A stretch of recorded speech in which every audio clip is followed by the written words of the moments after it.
ಅವರು ಜನ ಆಶೀರ್ವಾದ ಮಾಡಿ 2028ಗೆ MLA ಆಗಿ ಸಚಿವರು ಆಯ್ತಾರೆ. ಆ ನಂಬಿಕೆ ನಮ್ಮ ಕ್ಷೇತ್ರದಲ್ಲಿ ಯಶವಂತಪುರ ವಿಧಾನ ಕ್ಷೇತ್ರಕ್ಕೆ ಆ ಅಭಿಲಾಷೆ ಇದೆ ಜನಗಳಲ್ಲಿ. ಅಪಾರ ಅಭಿಮಾನಿಗಳು ಸರ್, ಏನು ಇವತ್ತು ಜೋರಾಗಿ ಅಪಾರ ಅರಿವು ಬರ್ತಾ ಇದೆ ಸರ್. ಹೌದು ಹುಟ್ಟುಹಬ್ಬಕ್ಕೆ ಇದು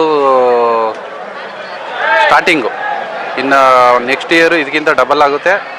ಅವರು 2028ಕ್ಕೆ MLA ಆಗಿ ಸಚಿವರಾದಮೇಲೆ ಇಲ್ಲಿ ನಿಲ್ಸೋಕ್ಕೆ ಕಾರು ಜಾಗಗಳೇ ಇರೋದಿಲ್ಲ. ಆ ಥರ ಜನಸಾಗರ ಹರಿದು ಬರುತ್ತೆ. ಅವರು ನಮ್ಮ ಹಿತೈಷಿಗಳು. ನಾವು ಇದೇ ಕೆಂಪೇಗೌಡ ನಗರ ವಾಸಿಯಾಗಿರೋದ್ರಿಂದ ನಾವು ಪ್ರತಿ ವರ್ಷದಂತೆ ಅವ್ರಿಗೆ ಬಂದು ಶುಭ ಹಾರೈಸ್ತೀವಿ. ಅವರು ನಮಗೆ ಹಿತೈಷಿಗಳು, ನಮಗೆ ನಮ್ಮ ಫ್ಯಾಮಿಲಿಗೆ. ಹೌದು ಮಾಗಡಿಯಿಂದ ಬಂದು ಶುಭ ಹಾರೈಸಿದ್ದೀವಿ. ಅಂದರೆ ನಾವು ಮೂಲತಃ ಜನತಾದಳದವರೇ, ಹಂಗಾಗಿ ನಾವು ಆ ಅನುಭವ ಇದ್ದೇ ಇರುತ್ತೆ, ಅಭಿಮಾನ. ಹಂಗಾಗಿ ಬಂದು ನಾವು ವಿಶ್ವಾಸ ತಿಳಿಸಿ ಈಗ ಮಾಗಡಿ ಕಡೆ ಹೊರಟಿದ್ದೀವಿ. ಗೌಡ್ರ ಬಗ್ಗೆ ಹೇಳಬೇಕು ಅಂದರೆ ತುಂಬ ಜನಾನುರಾಗಿ, ಆ ಜನಾನುರಾಗಿ ಆಗಿರೋದಕ್ಕೇನೆ ನೀವು ನೋಡಿದಂಗೆ ಇಷ್ಟು ಅವರ ಅಭಿಮಾನಿಗಳು ಹಿತೈಷಿಗಳು ಎಲ್ಲ ಬಂದು ಹಾರೈಸಿದ್ದಾರೆ.